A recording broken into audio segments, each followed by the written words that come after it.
Dividends aren't the only way to receive income from stocks. You can earn additional income using covered calls. I'll explain with a simple example. Sam likes selling covered calls and Betty likes buying calls. Let's see why they do it and how much money they can make or lose. Sam owns an asset, let's say it's a stock called Acme, and it's worth $100 a share. He sells a call on that stock to a buyer, Betty. She has just paid for the right, but not the obligation, to buy that stock from Sam for $105 anytime in the next 30 days. I said not the obligation because she's only going to exercise the call if it's to her benefit. In other words, for her, it's optional. The full name of a call is call option, but I'll refer to it as a call to keep things simple. In this example, Betty purchased the call from Sam for the price of $1, paid up front, and Sam keeps that dollar no matter what happens. Over the next 30 days, if the stock price doesn't go over $105, then nothing changes. Sam's $1 of income equates to a 1% return in 30 days. Not bad. If he could repeat that every month for a year, he'd be generating a 12% annual return plus any dividends paid by the stock. If the stock price just barely exceeds $105, let's say $105.01, then Betty will pay Sam $105 and take ownership of the stock. She'll want to do this because she has the right to buy Acme now for less than what it's actually selling at. Sam makes a $5 gain over the original market price on the Acme stock. That's a total return of $6 in 30 days or 6%.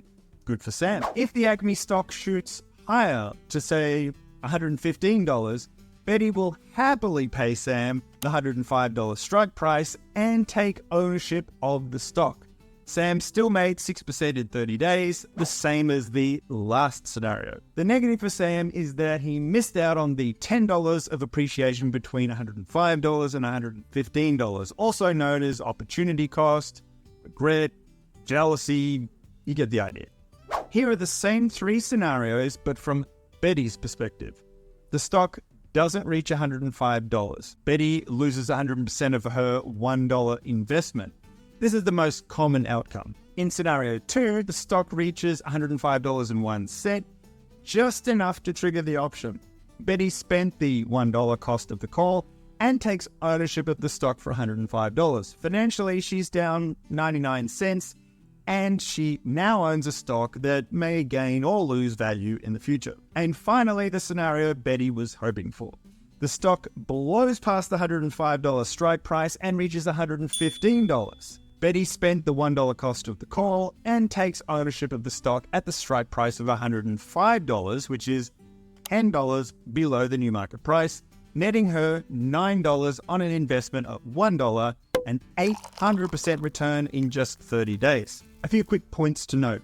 In the real world, each option is traded in a contract consisting of 100 shares. So if the stock price is, say, $100, you'll need to hold $10,000 worth of stock to sell one covered call. Sam could have sold a call without owning the Acme stock, but that's risky. If he didn't hold the stock, that leaves him exposed to the possibility of having to buy it for more than $105 and then to sell it to Betty for the $105, incurring a loss. If he owns the stock, he doesn't have to worry about that problem. His risk of loss is covered, hence the term covered call. Selling a call that's not covered is known as selling a naked call.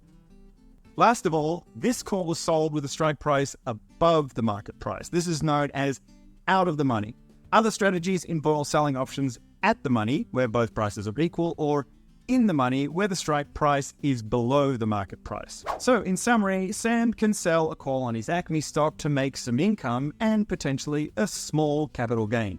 He risks no cash and he won't be forced to sell his stock at a loss. The worst thing that could happen is the price of Acme goes through the roof and he has to live with the knowledge that he could have made more money by just holding onto his Acme stock. As for Betty, she spends a fairly small amount of money to buy an option.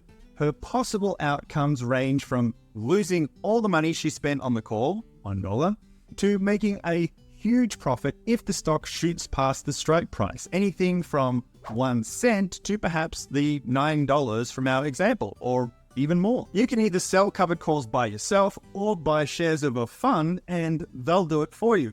I'll include a link here to a review of a fund that does it for you. That wraps it up for this introduction to covered calls. More armchair income coming soon.